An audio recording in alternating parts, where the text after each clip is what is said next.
পরিপূর্ণ আস্থায় নাই যে নির্বাচনটা সুষ্ঠু হবে, নিরপেক্ষ হবে। বাংলাদেশে এখনো নিরপেক্ষ নির্বাচন হবে কিনা বা নিরপেক্ষ নির্বাচন হলে এটা রেজাল্ট নিরপেক্ষ হবে কিনা, সুষ্ঠু হবে কিনা, এটা নিয়ে সংশয় সবার আছে। বাংলাদেশে ত্রয়োদশ জাতীয় সংসদ নির্বাচনের প্রস্তুতি চলছে। গ্রামে গঞ্জে হাট বাজারে সব জায়গায় নির্বাচনী হাওয়া, সব জায়গায় নির্বাচনী আড্ডা, চায়ের আড্ডাতে নির্বাচনী আলোচনা, পর্যালোচনা। কিন্তু এখনও বাংলাদেশের মানুষ পরিপূর্ণ আস্থায় নাই যে নির্বাচনটা সুষ্ঠু হবে, নিরপেক্ষ হবে। এখনও 50% থেকে 70% মানুষ বিশ্বাস করে বাংলাদেশে আগে যারা নির্বাচনকে ম্যানিপুলেট করেছে, আগে যারা নির্বাচন আয়োজন করেছে, আগে যারা নির্বাচন পরিচালনা করেছে, এখনও সেম ব্যক্তি, same presiding officer, same returning কর্মকর্তা, ওদেরকে দিয়ে একেবারে ফ্রি ফেয়ার ক্রেডিবল ইলেকশন হবে, এটা এখনও বাংলাদেশের মানুষ আস্থায় আনতে পারতেছে না।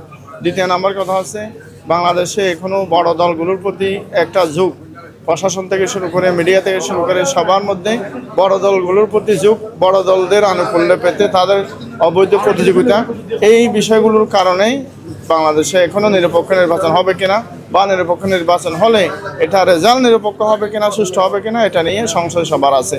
তবে মাঠে আমরা সমস্ত সংশয় নিয়েও মাঠে আমাদের সর্বোচ্চ শক্তি নিয়ে, আমাদের সাংগঠনিক সক্ষমতা নিয়ে, আমাদের সকল নেতাকর্মীকে দিয়ে আমরা পুরোদমে সক্রিয় আছি।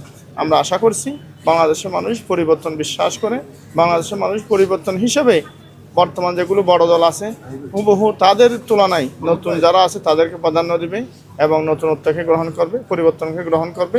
সেই পরিবর্তন, নতুনত্ব গ্রহণ করলে সেই মানসিকতার যদি বিকাশ ঘটাতে পারে, অবশ্যই আমরা সফল কাম হব।